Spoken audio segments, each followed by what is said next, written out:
are. I was looking around before you got here. I already looked everywhere, but March 7th is nowhere to be found.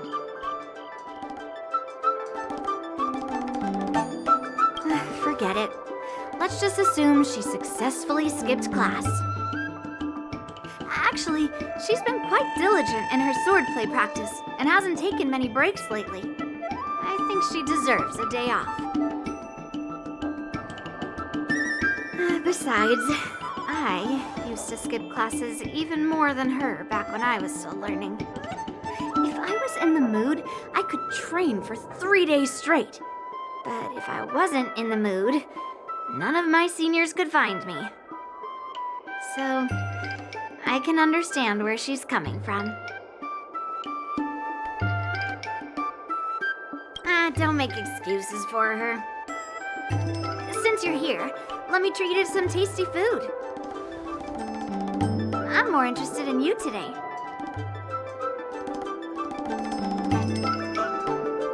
Let's walk and talk.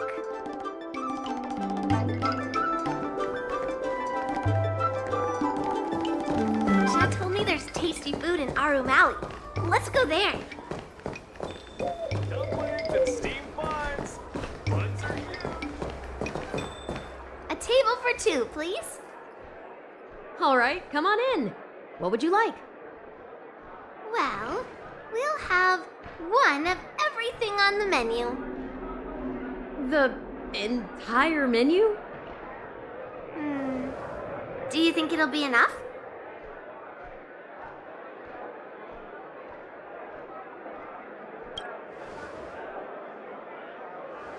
Don't worry, I've got enough money with me.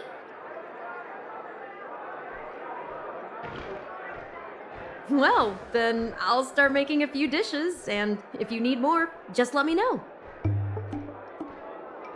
Thank you.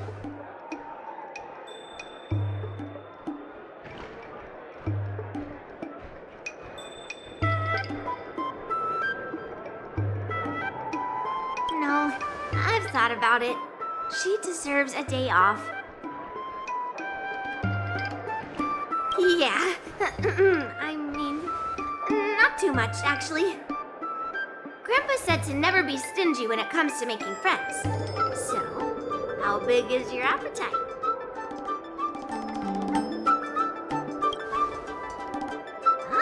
Then eat to your heart's content.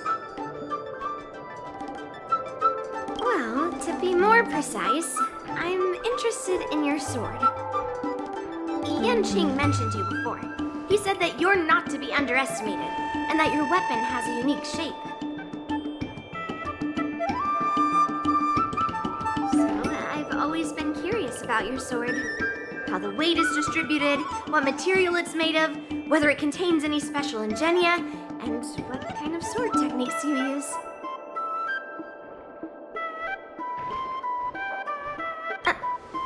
Seriously? A bat? Yeah, now more than ever.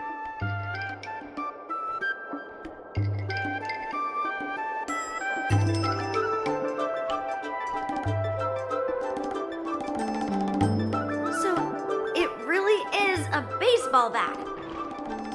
Grandpa said that a sword doesn't have to be constrained by its shape, so, in a sense, your bat is a sword too. He also said that a weapon mimics its master, so your bat actually reflects your habits and nature, you know? Let me guess. You're someone who doesn't follow the rules, enjoys improvising, and can handle yourself well against tough foes. Am I right?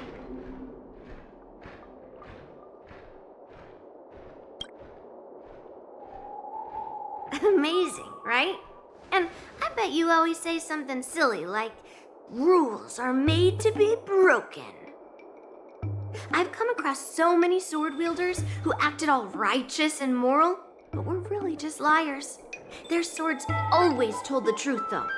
They told me that their wielders were just a bunch of frauds who relied on their divine weapons for everything. I've hunted down hundreds of swords like this so far, and every single one of them has been melted down.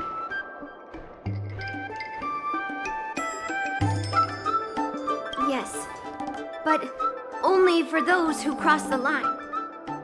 Belting their swords is my way of protecting those weapons. But just looking at a sword is not enough. Grandpa always says, words and expressions can be deceiving, but in a fight to the death, a sword's movements never lie. The war dance is just around the corner. You'll be participating, right? Miss Yunli, for talented swordmasters like you, the war dance is a perfect opportunity to show off your skills and make a name for yourself.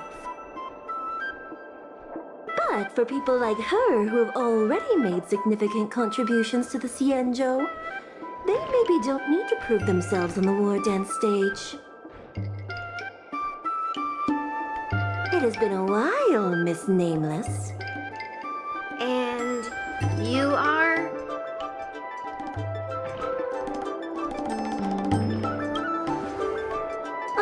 I suppose busy people have short memories. Please let me introduce myself. I'm Shi Kui, one of the secretaries serving the Helmmaster Yukong. I apologize for interrupting your conversation. I happened to hear you discussing the war dance. And since this person is an old acquaintance, I thought I'd come and say hello. Yes, with the war dance approaching, many guests from afar are pouring in. Mr. Pavo here is one of them. He's from the distant planet Kalevala. Mr. Pavo's planet recently joined the Pan-Cosmic Trade System. He brought his delegation here this time, not only for business, but also to return something that belongs to the Xianzhou. Miss Shikwe, the word gift is perhaps more fitting than return. While it did once belong to the Xianzhou, we faced many tribulations to be able to deliver it here, so it should be considered a gift. I apologize for my poor choice of words. Mr. Pavo's delegation brought a legendary Xianzhou sword that had been lost for centuries. General Huayan plans to personally thank them at the Palace Astrum and present the sword as a prize to the champion of the war dance. Mr. Pavo and I were actually on our way there. Since you two were talking so enthusiastically about the war dance, maybe you'd be interested in joining us at the Palace of Astrum?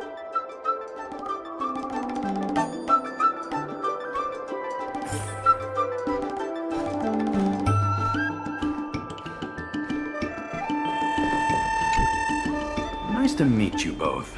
The journey to the Xianzhou Lafu wasn't an easy one, but the scenery here is worth it. It's completely different from my homeland. Once the formalities at the Palace of Astrum are finished, I'll find a quiet spot on this street and plant a seedling. And then my mission will be complete.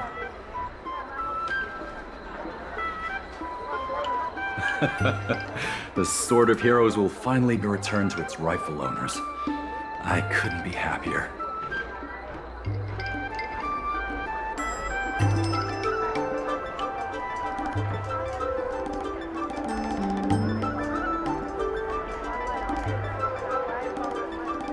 Wonderful. It's an honor to have so many people witness the sword's homecoming.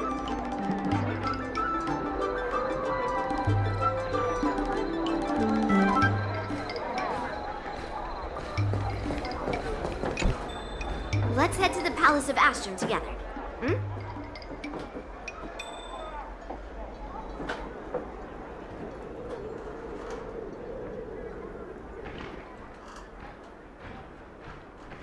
I know, right? Thanks to March 7th skipping class, we get to join in on the fun. Grandpa always asks me to go look at swords with him, but he hasn't said anything about this one. It's really weird. But now that we're invited, let's go and check it out.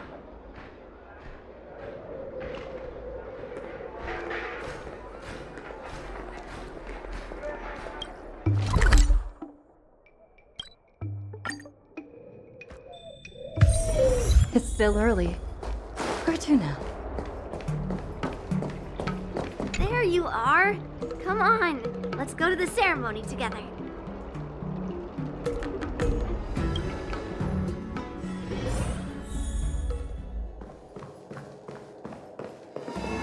Please allow me to offer a sincere compliment to my fair lady. Your beauty is as pure as a snow-white iris. Well, if it isn't my dear friend, glad to meet you again. Who is this weirdo?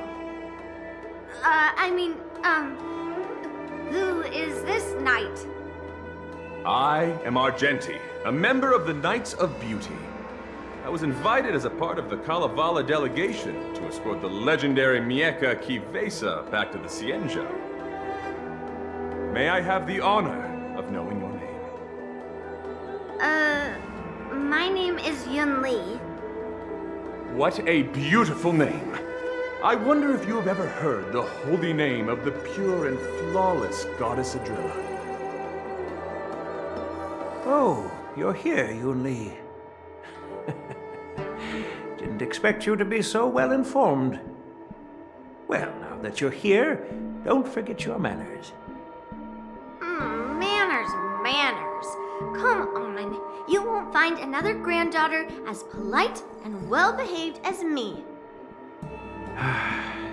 Well, just remember this is a very serious ceremony. Sorry for keeping you waiting, Mr. Pavo. Now, let the sword gifting ceremony begin. Before the ceremony officially commences, I want to express my gratitude to the Knight Argenti. Thank you for enlightening us about the sword's origin and for escorting it here safely so that we may complete this ceremony.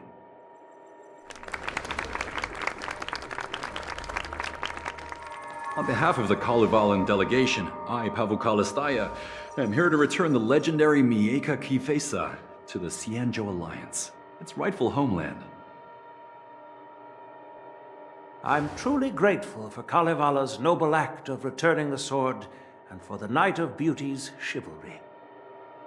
Now, as we gather here on the Xianzhou Luofu, I officially welcome the sword back to its homeland. Mieka Kivesa. It's a fitting name for a sword with such a legendary past. I still remember the name engraved on this sword the day it was forged. Gu Yin.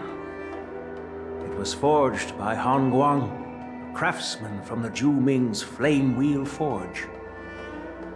Wait, Hongguang? Although its blade is worn and cracked, its essence remains as resilient as the Xianzhou Cloud Knights. All it needs is some repairs and polishing by the skilled craftsmen of the Artisanship Commission to regain its former glory. I've decided to entrust this sword, Gu Yin, to the Luofu Artisanship Commission for restoration. Furthermore, it will serve as the prize for the champion of the Luofu War Dance. This sword will be wielded against abominations to protect our homeland and live up to the mission of the Kalevalan delegation that returned it from so far away. Thank you, General. It is an honor for Kalevala. Now, esteemed knight and delegation members, please head to the Artisanship Commission, where... No! This sword was forged by Hongguang. Yunli! These esteemed guests have brought back your father's work. Where are your manners? Oh, I didn't realize this sword was actually forged by your father. Returning it to its rightful owner is, Grandpa, give me that cursed sword right now! I'll melt away the remnants of that man's curse once and for all!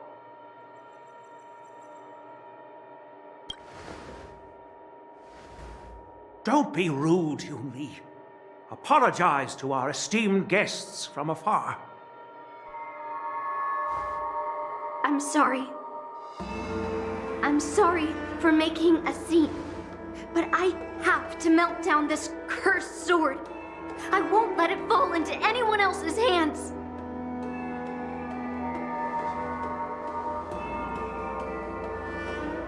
Yunli, please, go for now.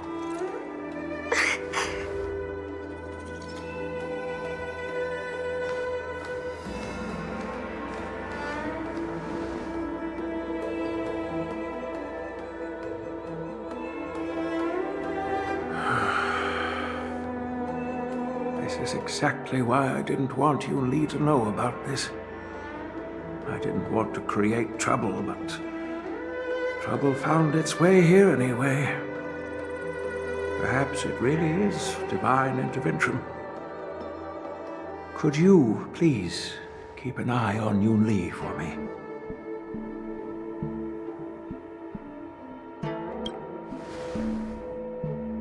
That is a tall order, but I'm counting on you. I apologize for the unfortunate interruption. Let us move on with the ceremony.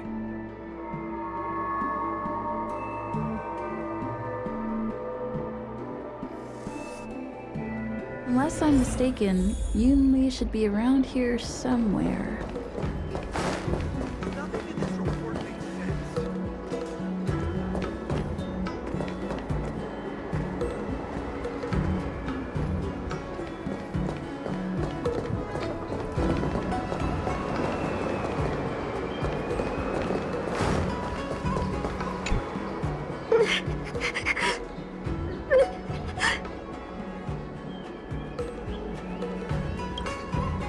Did Grandpa send you to look for me? I bet he did.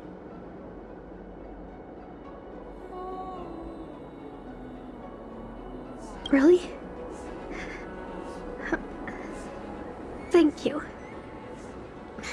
Just so you know, I'm here just waiting for the perfect moment to snatch that sword.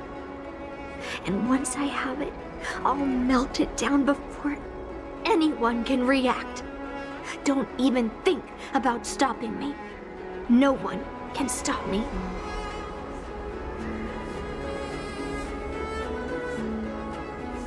Grandpa sent you here.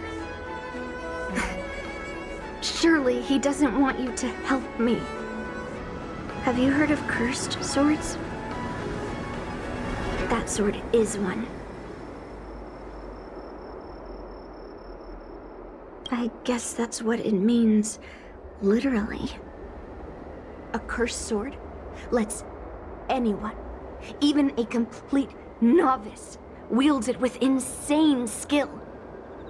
Just by holding the hilt, even the weakest rookie can brandish it with incredible speed and strength. I'm not joking around. And I'm not making up some crazy story. While a cursed sword grants instant abilities to its wielder, it comes at a cost. It's like continuously adding fuel to a forge. With each swing, the sword drains the wielder's blood and essence. Day by day, the fuel will run out, leaving nothing but an empty husk. Soon enough, he'll no longer be a person wielding a sword, but a mindless, killing machine, consumed by bloodlust and murderous thoughts. I wonder if you've ever heard of a creature called a heliobus. It loves to feed on human emotions and memories, and excels at manipulating its hosts. There was a lunatic swordsmith who infused metal blades with heliobi, as he was obsessed with turning weapons into living things. And this is how cursed swords were made.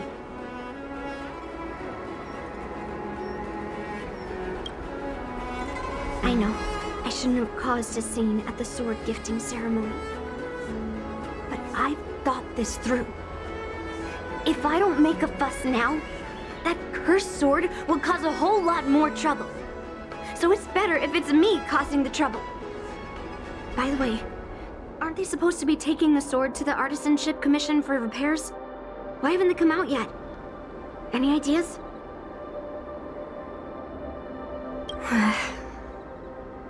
Looks like they're not going to show up here.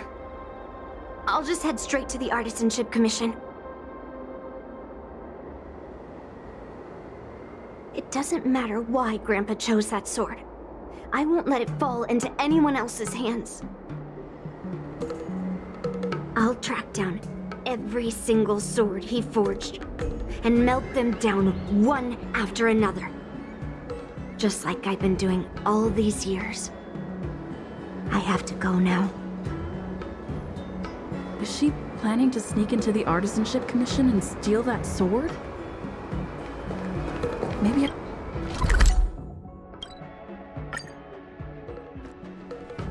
The Artisanship Commission is so big. Where could she be? Just a while ago, a girl came up to me, all fierce and demanding directions. She said she's a member of the Artisanship Commission. Do you know her? No idea who she is. If she really works here, how can she not know her way around?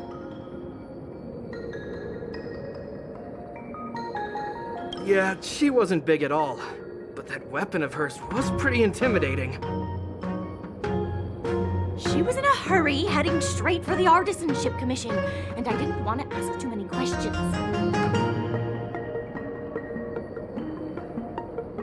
She said something like, "I'm a member of the Artisanship Commission. Where do you keep your precious stuff?"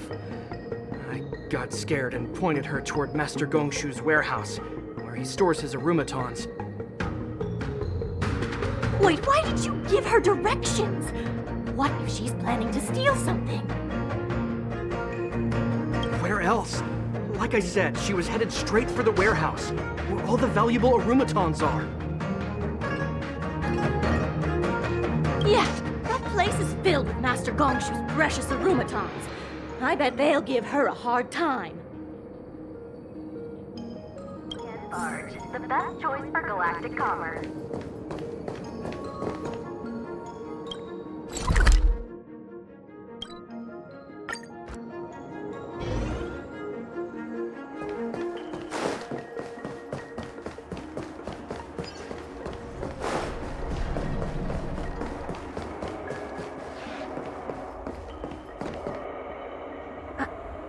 What are you doing here?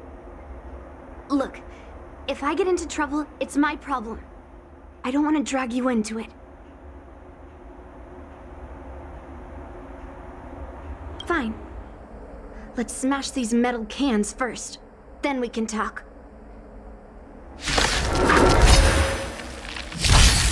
Let's try it this other way. I choose you! Human creations!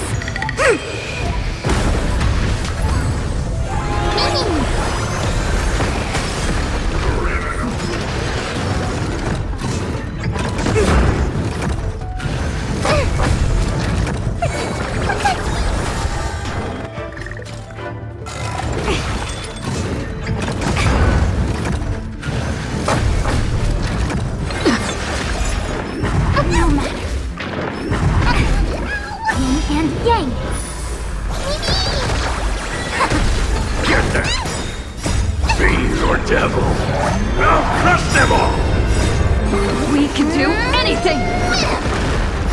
Human creations!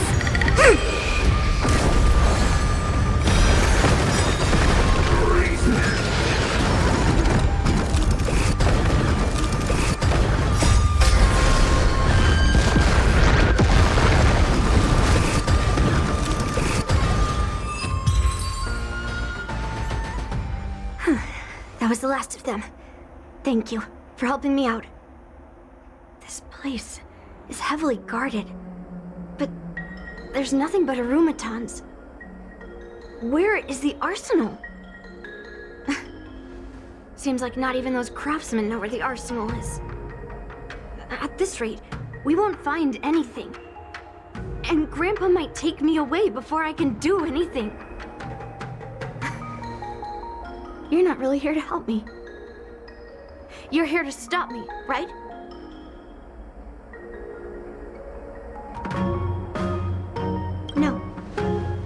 It's not. Grandpa made a promise to the delegation, and going back on his word would tarnish his reputation and make things difficult for the Lofu. But leaving that cursed sword here will also make things difficult for the Lofu. So all things considered, the best outcome is for me to melt that sword down and take all the blame. You probably think I'm being impulsive and unreasonable, right? Hey, I'm not always like this. It's all because of that cursed sword.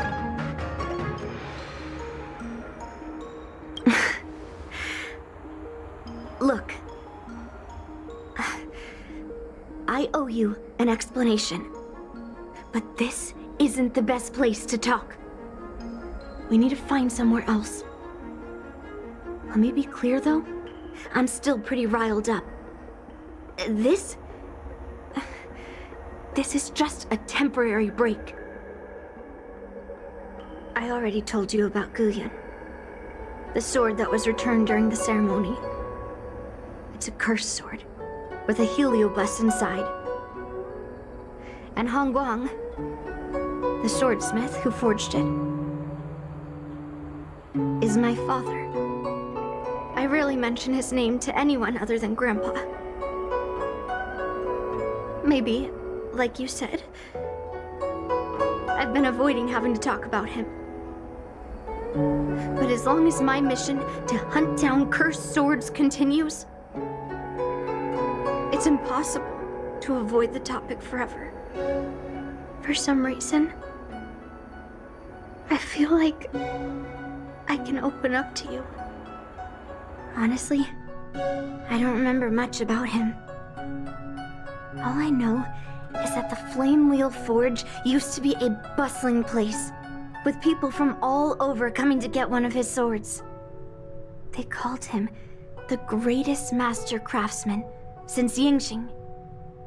I didn't catch all the details, but I do remember seeing him forge those amazing swords, while the visitors watched with smiles on their faces. I used to believe that craftsmen brought happiness to others. The swords crafted by the Flame Wheel Forge are famed across the stars. They possess exceptional sharpness and invincibility. With these legendary weapons, even ordinary people can become skilled warriors, capable of overcoming the most formidable opponents. But then, he became obsessed with becoming a famed swordsmith, and started crossing all sorts of lines. He forged cursed swords that should never exist. And all those people who desired those twisted swords started flooding into the palace. However, just like Grandpa said, those who excel with the sword will eventually suffer by it. The palace is overrun with visitors from afar. Some left empty-handed. Others got swords that didn't fulfill their desires. And some even resorted to stealing. And in the midst of all the chaos my father created, he ended up being stabbed by one of the swords he forged. It was so sudden and unexpected. Everything went silent for a moment. All I could hear was the sound of bones breaking and blood pouring out. I was frozen in place, unable to move. It was only when my mother pushed me away from the deadly swing of the cursed sword I managed to escape. I don't remember much after that, except for the pounding of my heart and the sound of my own gasps of breath. I could hear the smiths in the Flame Wheel Forge shouting, "Run away, Yunli!" And the screams of agony. My tears wouldn't stop. And I couldn't see anything. I kept gasping for air until I collapsed in a pool of blood. If General Huayan hadn't arrived in time, I probably wouldn't be here talking to you now. After that, General Huayan took me in and treated me like his own granddaughter. To me, he is 100 times better than my sinful father. He taught me forging and swordsmanship. Han Guang paid for his sins, but his troubled legacy must not go unchecked. According to the records, he forged a total of 1,382 Heliobus cursed swords, and 182 of them had unique designs. When I joined the Flame Wheel Forge for training, I made a vow to hunt down all those cursed swords. So far, I found 312 of them, and Guyan will be my 313th. Like all the other cursed swords, I'll separate it from the Heliobus. Then, I'll melt it down and make it part of the Blade of Forged Remnants. I've said my piece now. Even though it'll be tough for Grandpa, I still have to melt down the sword.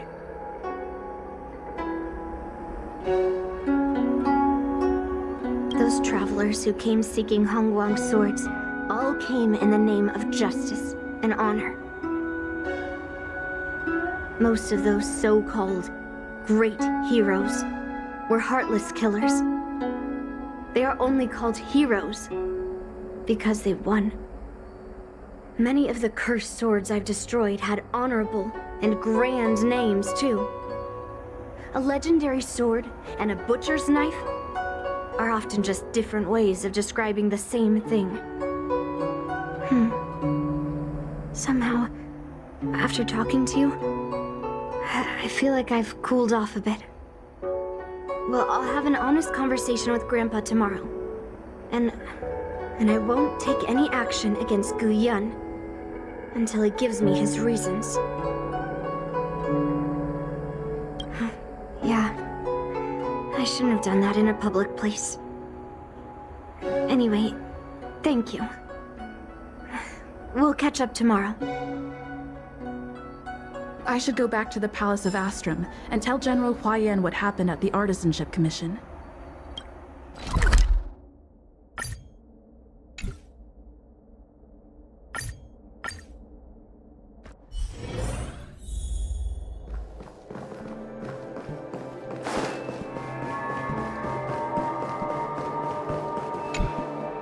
My granddaughter didn't cause any trouble, did she, young lady?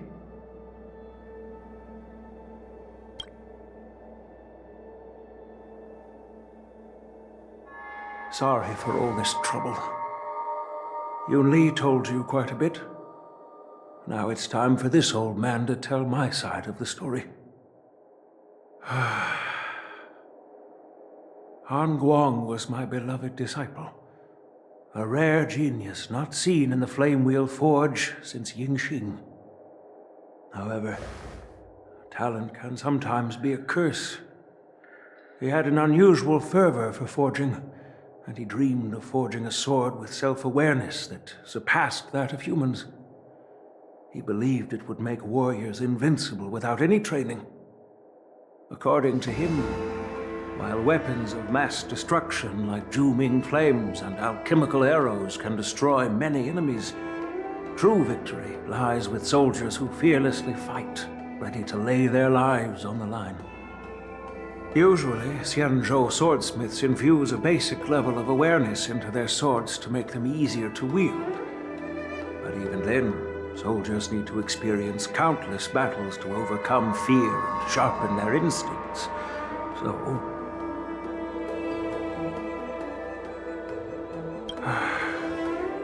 By infusing heliobi into swords, he managed to forge weapons that could grant their wielders strength and valor, and even make decisions for them. However, weapons are different from regular tools. They are meant to kill, plain and simple. After countless battles, all the anger, fear, and bloodlust are soaked up by the heliobi within the swords. The soldiers wielding them not only gain strength, but they also become consumed by the malice, turning them into puppets possessed by the swords. No matter how noble Hongwan's intentions were, those weapons, soaked in blood, turned into cursed swords eventually. Later, Outworlders got wind of what he was doing and encouraged him to keep forging cursed swords. They came up with all sorts of reasons for taking back their kingdoms to slaying demons. And you know what happened next. That massacre took her parents' lives, and the lives of many craftsmen in the Flame Wheel Forge. Yunli managed to survive, but she couldn't escape the horrors of that day.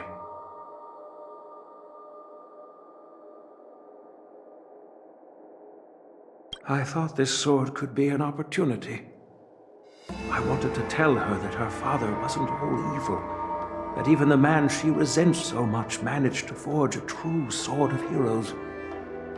I also wanted to find a chance to tell her about the history and origin of this sword, but not during the ceremony. As you saw, it wasn't a good time. I've instructed the Artisanship Commission to keep the sword safe in the arsenal. If you have any doubts, feel free to ask the people involved.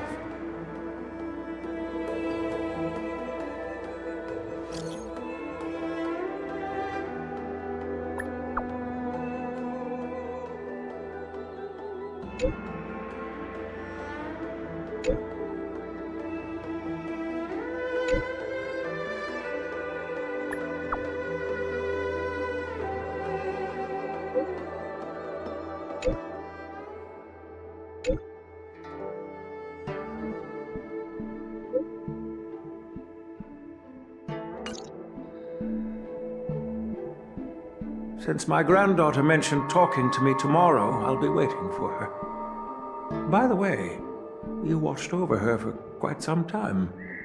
You must be exhausted, aren't you?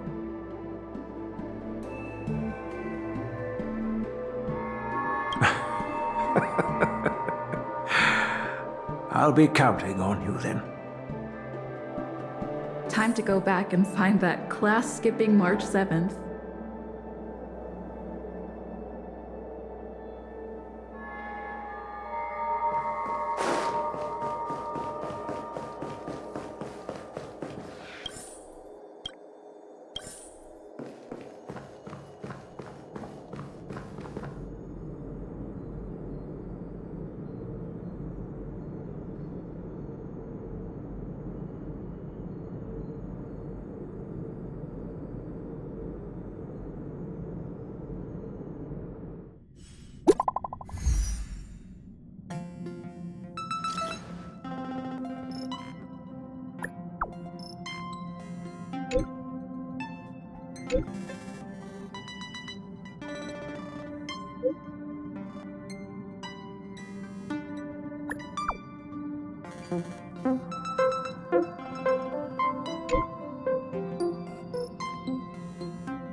All right, everyone is here. It's time for questioning. Yunli, I'm sure you understand why the official called you here, right? Yeah? But I didn't steal the sword. Now is not the time to use your reputation like that. If we don't recover the sword, we will be breaking our promise to the Lawfu and betraying the delegation. We're counting on you to find the truth, Official Daha. Yes. It's my duty to thoroughly investigate the case. Even though Yunli is firm in her words, you can't just rely on her testimony.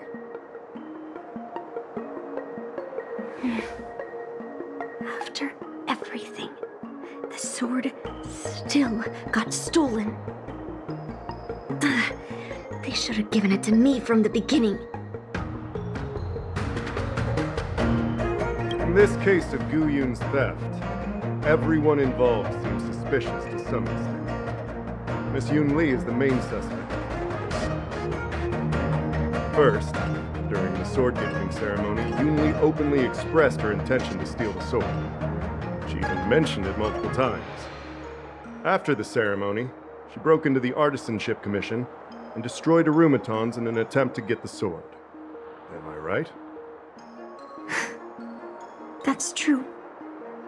The Realm Keeping Commission inspected the arsenal where Gu Yun was stored, and there were no signs of forced entry through the doors or windows.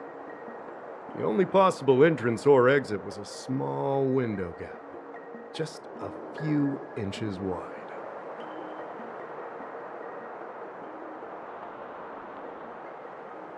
If March 7th were here, she'd probably jinx it and accidentally reveal who the thief was.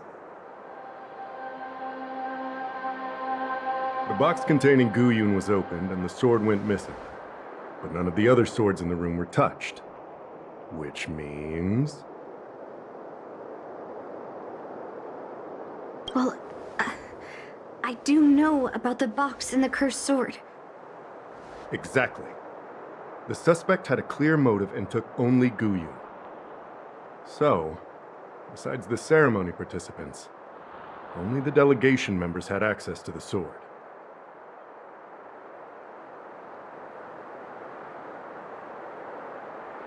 So, did you steal it? Then stop joking around. I can prove that she came to me after leaving the Artisanship Commission, so she couldn't have stolen the sword. Put it simply, not everyone who's seen the sword has been to the Artisanship Commission, and not everyone who might want the sword has seen it. So, the only remaining suspect is Miss Yunli. Fair enough. So, I didn't steal the sword. well, when you've eliminated the impossible, whatever remains, however improbable, must be the truth.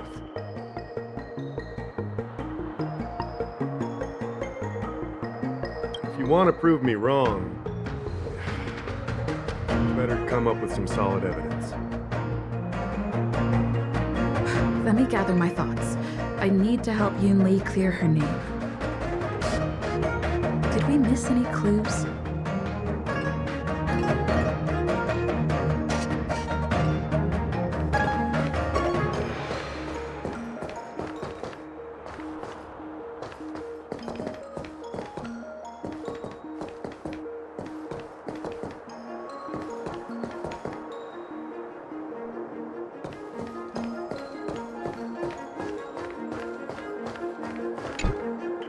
Could have thought that the Mieka Kivesa would be stolen, and that the prime suspect is General Huayan's granddaughter?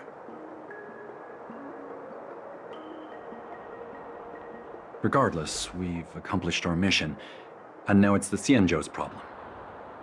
By the way, why did that girl call it a cursed sword?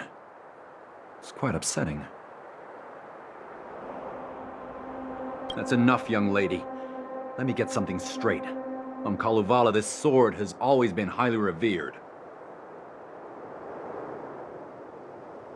The first master of the Mieka Kivesa slew countless demons and then passed it down to a line of wise monarchs. The monarchs would heed the guidance of the hero spirits within the sword and gain insight into defeating their enemies.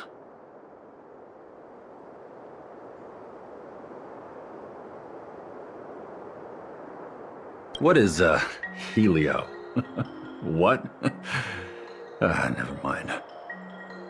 The point is that the Mieka Kivesa did help the ancestors of Kalevala build a strong foundation. It's definitely not a cursed sword.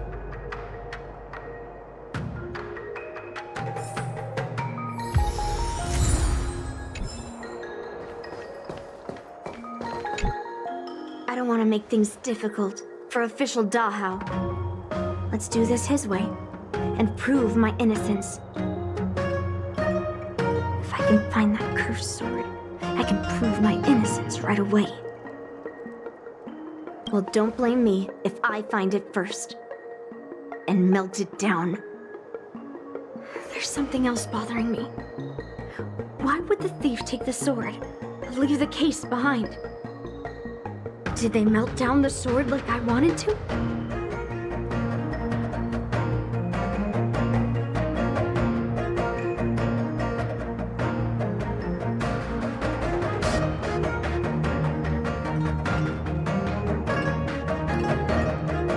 I mean, carrying around the sword like that would be pretty conspicuous. Wouldn't a thief prefer to take the case as well?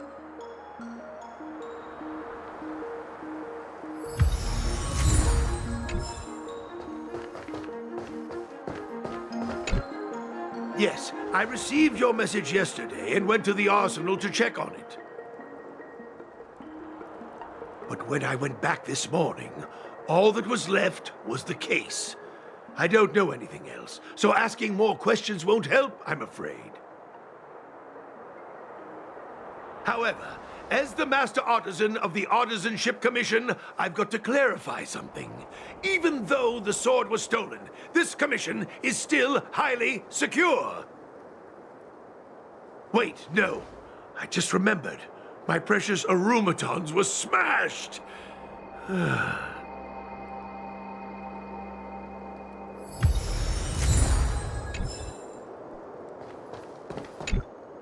Yunli says she didn't steal the sword, and I am willing to believe her. But I know well that Yunli can be impulsive, so if she did steal the sword on a whim, I won't show her any favors. You were with Yunli yesterday, young lady, so you have the best chance to prove her innocence. Is there anything you need to ask me?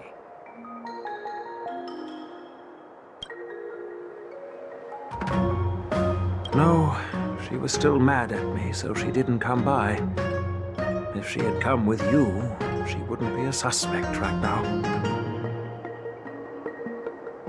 After the ceremony, Argenti carried the sword case, and together with the delegation, they were escorted by the Cloud Knights to the Artisanship Commission. The artisan there confirmed that the sword was safely stored. I'm counting on you, then.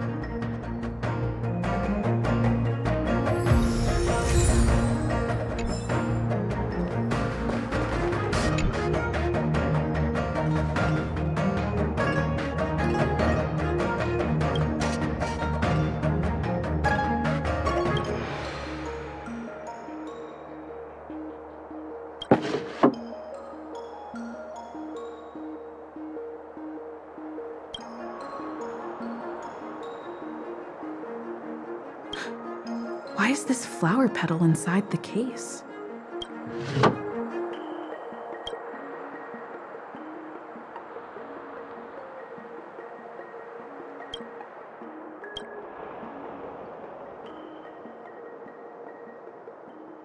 So, the thief took the sword from the case without picking the lock?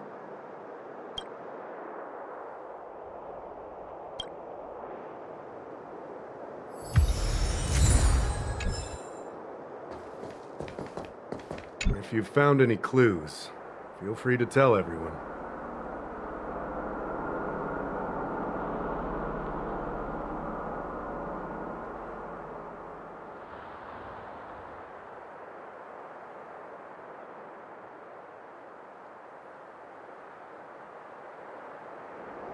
Thank you. But I'm not sure if I can convince Mr. Dahao. 100% sure. Fine. Let me go through my reasoning again, and you can interrupt if anything feels off.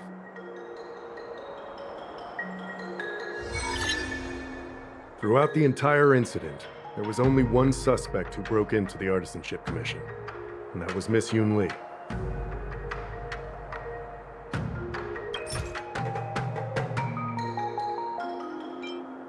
On second thought, maybe let me think about it. Take your time. Throughout the entire incident, there was only one suspect who broke in. On second thought, Take your time. Throughout the entire incident, there was only one. on second thought, Take your time.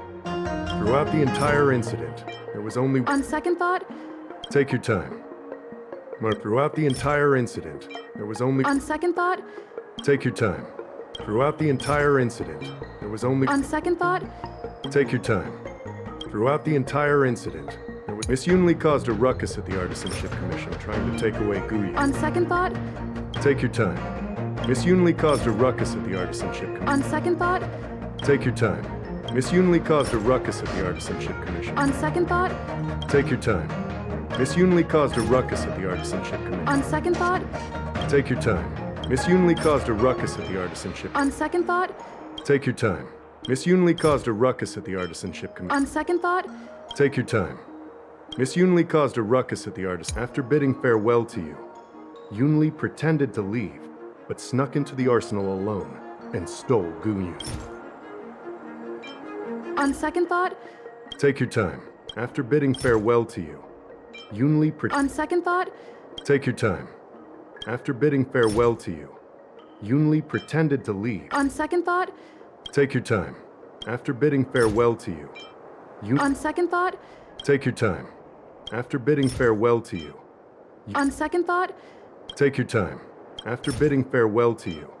Wait, you messaged Master Gongshu? I had no idea. Well, that's some solid proof right there. However, it only proves the sword wasn't stolen up to that point. I didn't do it! After bidding farewell to you, Yunli pretended to leave, but snuck into the arsenal alone and stole Guyu. We haven't found any other suspects or evidence. on second thought, Take your time. We haven't found any other suspects or evidence. on second thought, Take your time. We haven't found any other suspects or evidence. on second thought, Take your time. We haven't found any other suspects or evidence. on second thought, Take your time. We haven't found any other suspects. I carefully examined the lock of the sword case, and there were no signs of tampering or damage. What does that mean? As to why the case was never locked in the first place, only the people who delivered it to the Artisanship Commission would know. Plus, I found something else inside the case. Which piece of evidence should I use to further convince Tahao? We haven't found any other suspects or evidence. I found this in the crevice at the bottom of the case. A rose petal? Huh. I must have missed it during the search. Why was there a petal inside the case? I don't know. But I do know that wherever that Knight of Beauty goes, he always leaves behind a trail of rose petals that's almost impossible to clean up.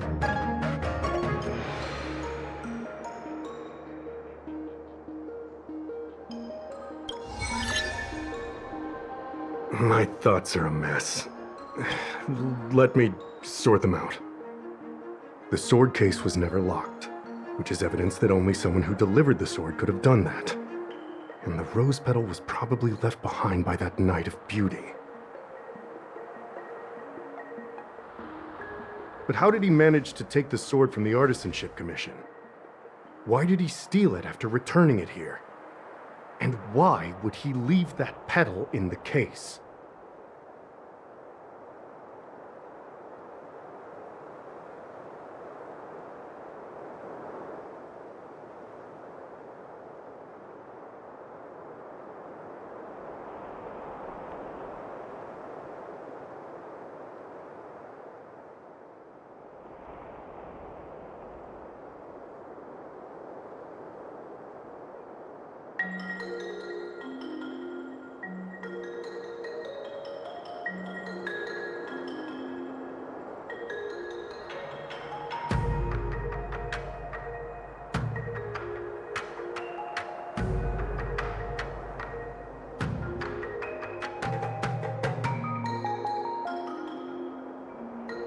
I know. Guyun flew out of the case on its own. The Night of Beauty only unlocked the box to aid its escape. Don't be ridiculous. How can a sword escape from a case on its own? You've never seen a flying sword before? I've only heard about the Mieka Kifesa being able to fly in legends. But even if it could fly, why would the Night of Beauty do this? Like I said, the sword contains a heliobus. Argenti must have been under the control of the sword. Maybe he was under its control even before you arrived on the Lofu. Official Dahao, where can we find that knight? Let me see. The docking location of Argenti's ship. The one and only. Let's go. We've got to find Argenti before that sword completely takes over his mind.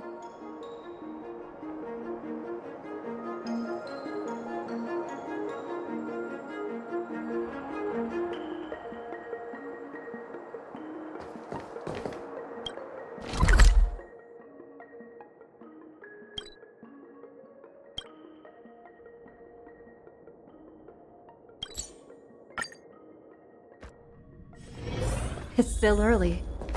Her turn now.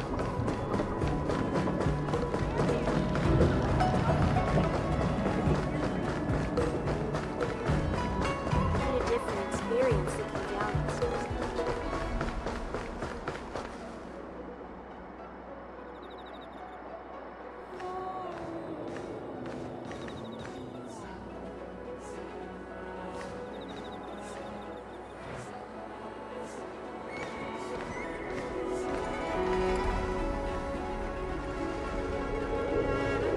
I've been waiting for you here for quite a while.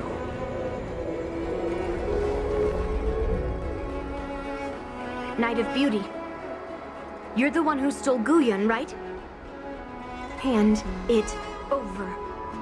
You have no idea how dangerous that cursed sword is. Dangerous? In my humble opinion, the real danger is always the hand wielding it. Please allow me to correct your statement. I never attempted to steal this weapon. As a Drilla's knight, I've sworn to live in poverty and possess only what is necessary. What? What do you mean? I agreed to assist Master Guyun in its escape from the Xianzhou. As the person who pulled it from the stone monument, captivated by its beauty, I must not let it down. I couldn't stay in the arsenal to convince the craftsman, nor did I want to take the sword like a thief. That's why I left behind a small piece of evidence that pointed to my identity in the hope of an open and honest conversation with you. Whatever your reasons are, you're planning to take the cursed sword away from the Xianzhou. Hand it over to me! Back then, it was the beauty of Master Guyun that impressed me, so I willingly embarked on the journey to return the sword. But unfortunately, Master Guyun's homeland is no longer the ideal place for it to return to. As a Knight of Beauty, I must not abandon it halfway. Oh no. He's completely captivated by the power of that cursed sword. The solution is right in your hand. Captivated? No! I am touched by Master Guyun's flawless beauty. To be honest, I'm confused why none of you can understand this sword. This is quite heartrending. I've already made up my mind to take Master Guyun away from the Xianzhou. That cursed sword has messed with your ability to think. But I'll break you free from its grip.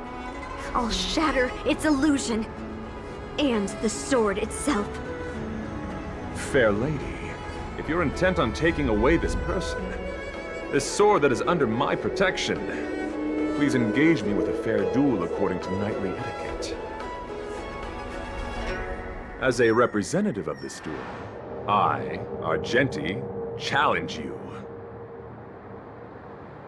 I swear on the spirit of chivalry, in front of Adrilla the Beauty, that I will represent Master Guyon in this duel. If I win, you will allow Master Guyon to leave the Xianzhou with me.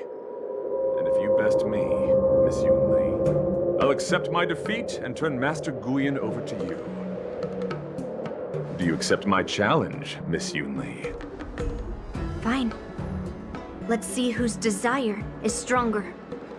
Your desire to take it away, or my desire to hunt down all cursed swords. Show me what you've got. You're not going to use Guyon to fight for victory? Well, I know a thing or two about swordplay. In a proper duel like this, a knight should rely on the skills he's honed day and night. Real weird.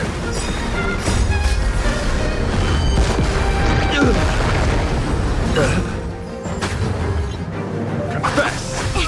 Put forth all your might. Yin and yang.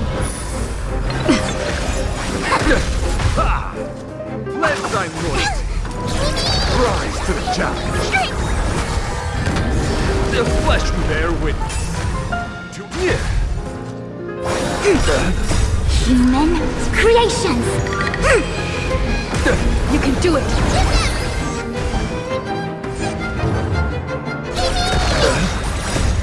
We can do anything! Behold, this symbol of pure. Let the duel commence. Rise to the challenge. Get it! Confess! Put forth all your might. No matter. Yin and yang. Together as one. As we've written. The flesh wound.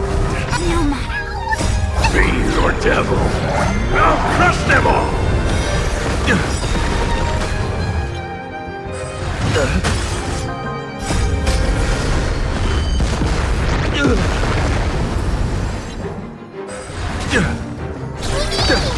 For chivalry. I've lost. According to the rules of a knight's duel, I should keep my promise and hand over the sword to you. But before I do that, I hope that you, as the winner, might have the mercy and listen to Master Guyon's past experiences. This sword has been cursed since the day it was forged. Place it in front of me, and let me destroy it. Do what she says, knight. But You've done so much for me already. It's time for me to face her alone.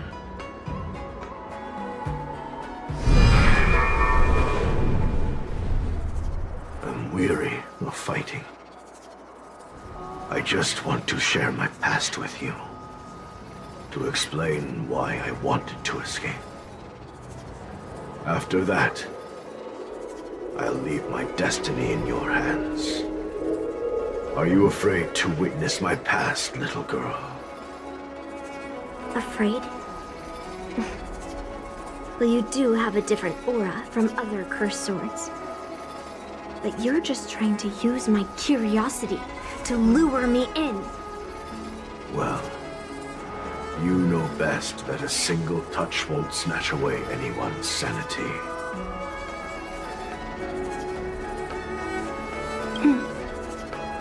Fine. Show me your past.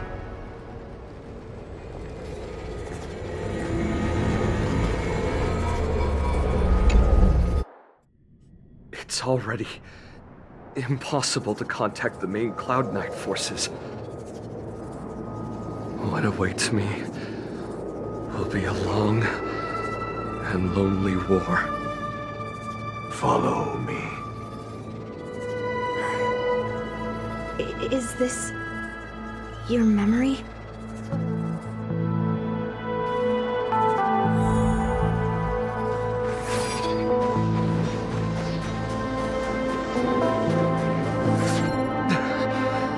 It's so cold here. I I didn't feel it when I was in the thick of battle, but now it's freezing me to the bone.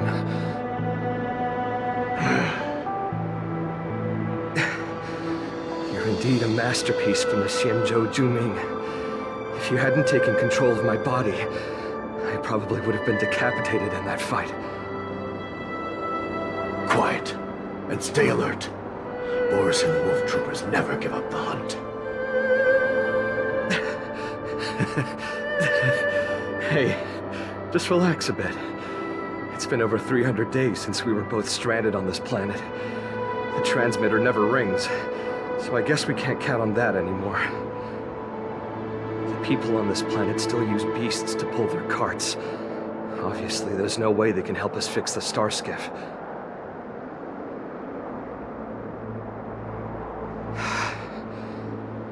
Looks like we're stranded on this forsaken planet for the rest of our lives. The rest of a Xianzhou native's life could be terribly long. Are you feeling any desperation? All by yourself in this hostile world? Yeah, a bit. Perhaps. When things get too rough for you to handle, just leave everything to me. No need to carry the weight of the world on your shoulders. Yeah, sure. If I really can't handle things anymore, I'll leave my body to you. But now is not that time. Do you really think you can oppose an entire Borisan army with your limited skills? What are you holding out for? It's true that I'm stranded here, but it seems like that Borisan pack is in the same boat. By the way, Guyan, do you know what a seed is? A seed may seem insignificant, but with careful cultivation and time, it can grow into a huge, unwavering tree. You said that the rest of a Xianzhou native's life could be terribly long. You're right. That's why I intend to plant a seed named Resistance here, and nurture it for the rest of my life. I want to show the people of this land how to defend themselves against those monsters. I can already see the seed in the eyes of those people. You really think you can do it? Why not just give me control, and we can revel in the bloodbath together? What was the memory I just saw? It was a memory of me and a Cloud Knight, stranded on an unfamiliar planet. We crash-landed on a planet occupied by Borisan. Just the two of us. I can feel that it was a lonely war.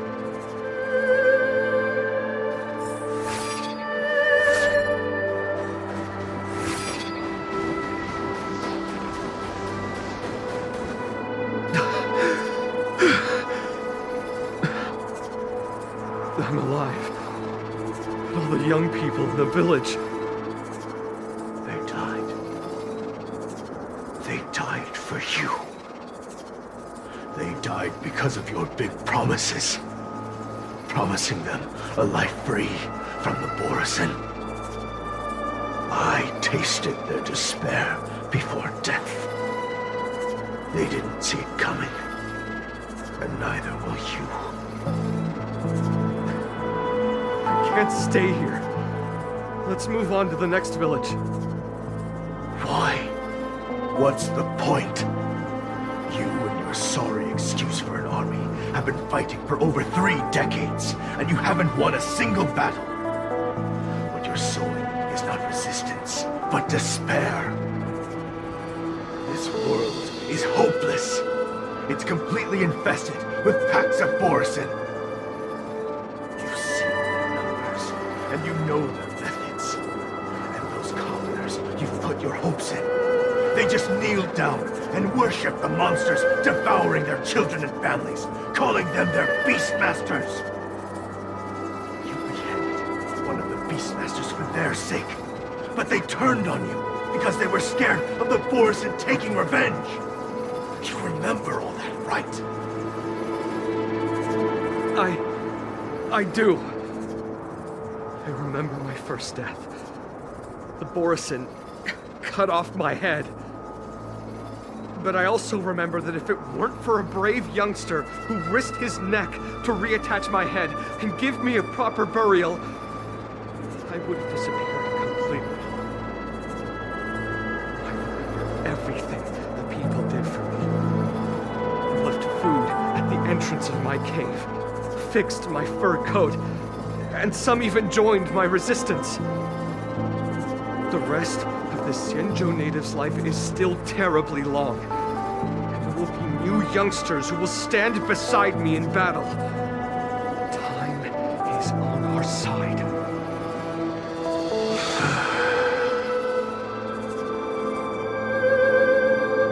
You said it was a lonely war.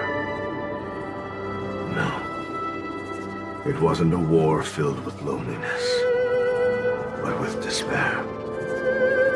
So much despair that I don't want to ever taste it again.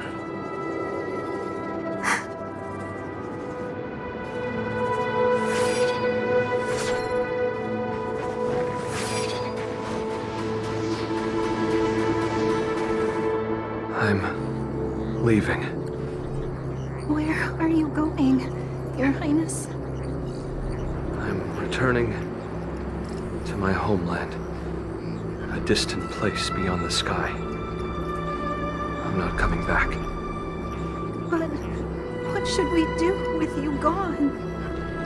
What if those wolf demons show up again? They won't, my child. You've wiped out the last of them. But before I go, I need you to do one thing for me. Even though the wolf demons are gone, new monsters will appear in this world. Soon, a demon will appear, donning golden branches and knowing only bloodshed. However, fear not, my children. I'm entrusting you with this sword that's been with me in countless battles. Use the skills I've taught you over the years, and you'll surely defeat that last demon. But that's not all. I need you to construct a stone monument for me. It must be large and sturdy enough to seal the remains of that demon forever. This is a debt you owe me, and you must fulfill it. Do you understand? You lied to them. And you lied to me, too. Oh? You promised that you'd give your body to me when you couldn't handle things anymore. Well, this Xianzhou native's life has finally come to an end, my old friend. How about one last chance for revenge? Come and bid me farewell for the final time. He had long since come to some understanding. I could sense a mix of intricate emotions flowing out. It wasn't bloodlust, or anger, or fear. What he had left for you was hope. They've learned how to fight monsters. But there's still one last monster lingering in the world. Kill it, my old friend. He left me there without ever looking back.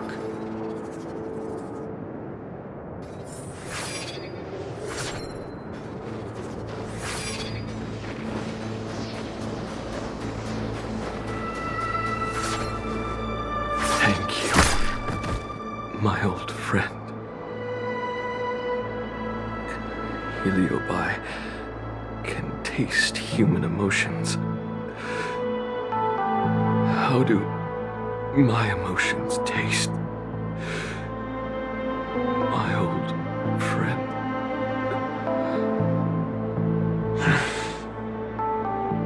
A hint of bitter compassion and a touch of scalding courage.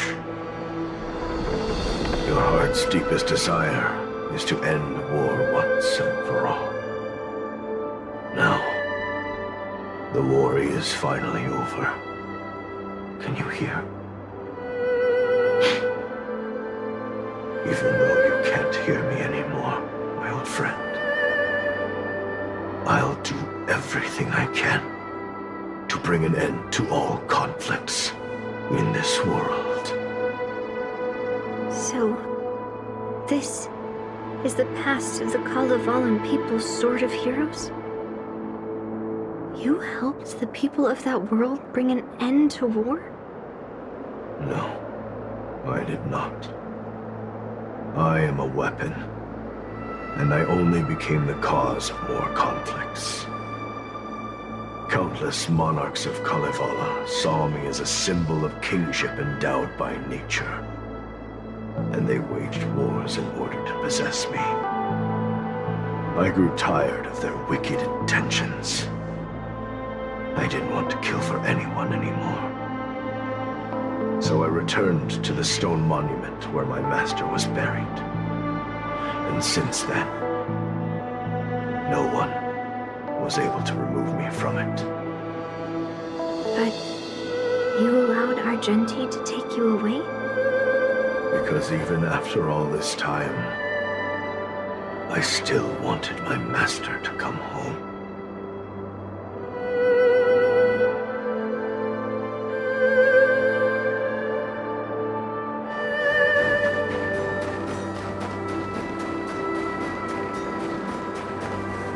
During the sword-gifting ceremony, I felt anguish when I learned that I would be handed over to the most skilled swordmaster and once again become a tool for killing. My master had engraved his deepest desire into my blade. End war. As a weapon, my purpose was predetermined from the start. I had to become a deadly sword that would relentlessly hack and kill. But once I fulfilled my mission, would I have the right to choose my own destiny like he did? So, I asked the Knight of Beauty to help me break free from this never-ending cycle of bloodshed. These thousands of years have naturally turned into memories of mine. I think I understand the beauty the knight was talking about now. I don't want to be a sword that brings death. My war ended long ago. The years spent as a tombstone were my finest. I've told you everything about my experience with Master Guyan on Kalevala. And now, I'm sure that Miss Yunli is as moved by the sword's flawless beauty as I was back then. Even though I had heard the legends of this sword from the delegation, delving into its memories was still fascinating. Yunli, I trust Guyen's experiences have changed your mind.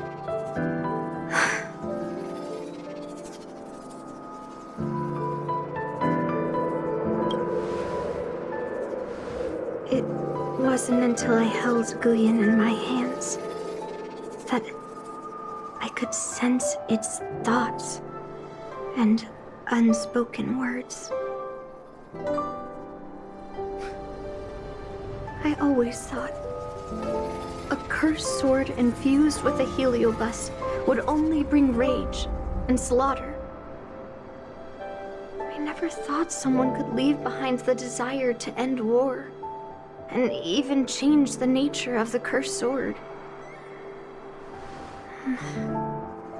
My position was too extreme. Guyan is truly a sword of heroes. I apologize to all of you for my behavior. I'm sorry.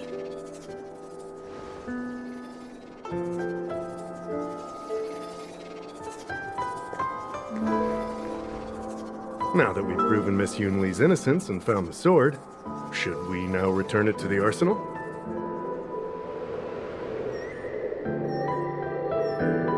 No. I'm still going to melt down this sword.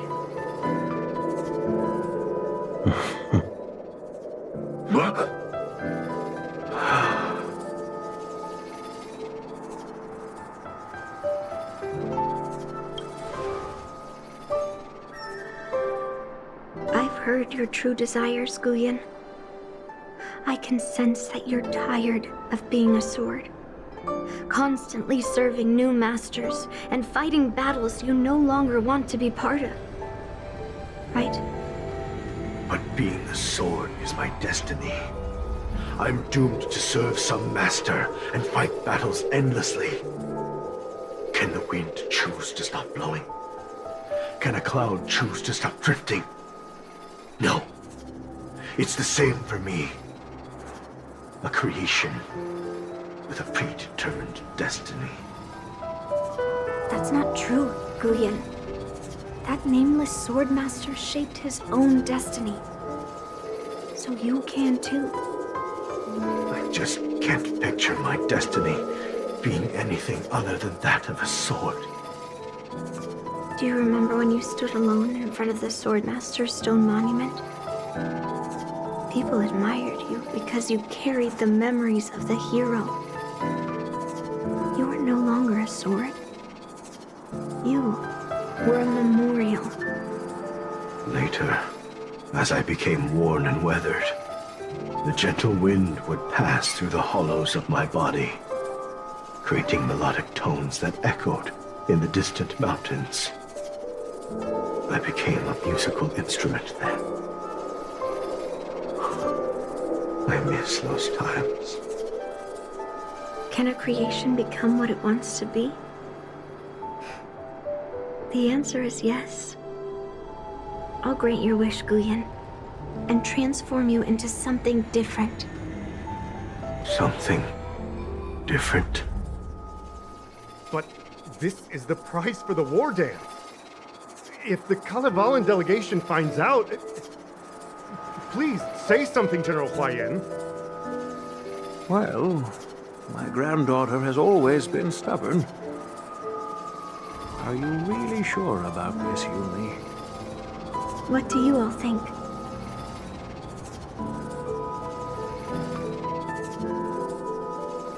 Fulfilling Master Guyen's wishes is the reason I came to the Xianzhou. With the driller's blessing, you could turn Master Guyen into a plow. But as long as it fulfills his wish to end war, I support it fully. Then, I'll leave it to you, Yunli.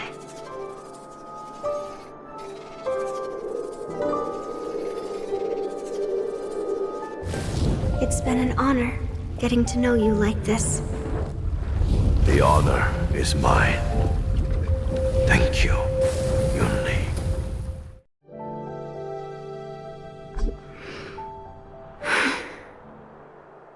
Why the long face, my child?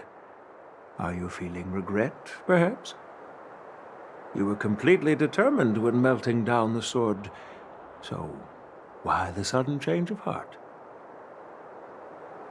Grandpa, I melted down the prize for the war dance. How are you going to explain this to the lawful? Oh? Am I hearing right? This little girl is worried about her grandpa. Didn't see that coming. If only I'd talked to you from the beginning, Grandpa. Maybe things wouldn't have escalated like this.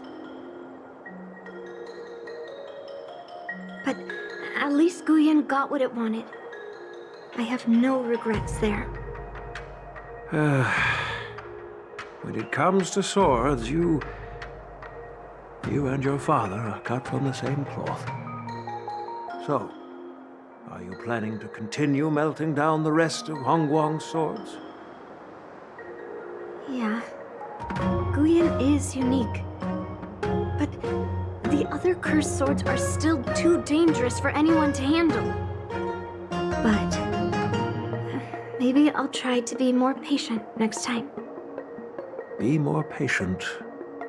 Well said. Remember what you learned today, because there will be many more situations in the future that will require you to be more patient. Understood. But what about the prize?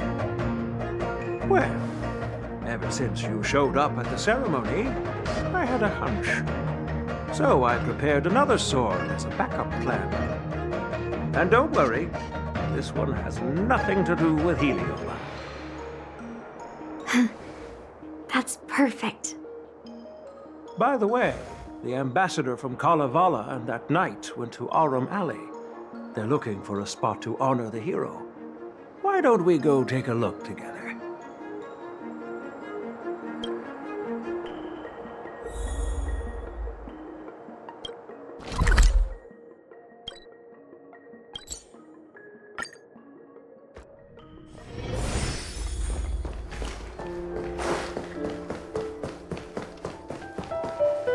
Oh, General Huayan. What brings you here? Well, my granddaughter was inspired by the heroic legends told by the Mieka Kivesa, so she dragged me here to take a look.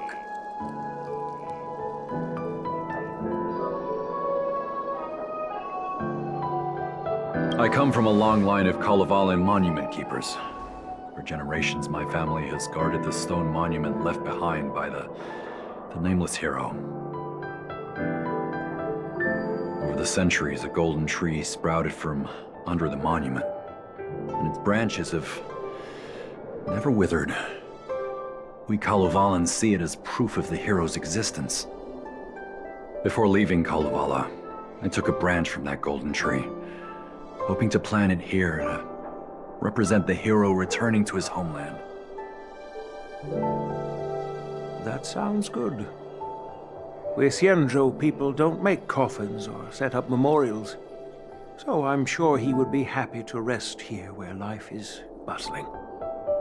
The hero had asked our ancestors to carve something into the monument, so I made a copy of it too. While the inscription is pretty worn with age, perhaps you can still make out some of it. I have drifted far from my homeland and am on the brink of death. Yet, I take solace in having honorably fulfilled my duties. Should you feel compassion for me, kind traveler, please take a handful of soil hence and bring it back to the Lawfu. Mr. Pavo, I wonder if that hero ever left a name in your history. I apologize, but the hero's epic battles happened long ago, and he did not leave any name for us to call him.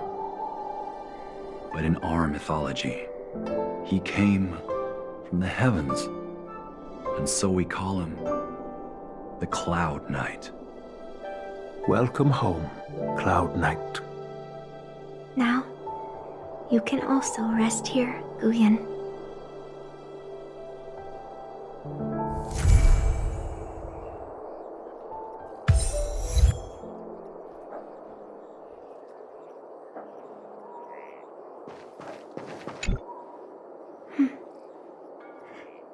I'm feeling a bit emotional. I'd like to stay here for a while. Thank you for your guidance. I'm truly grateful. By any chance, would you be interested in taking sword lessons with me? Like March?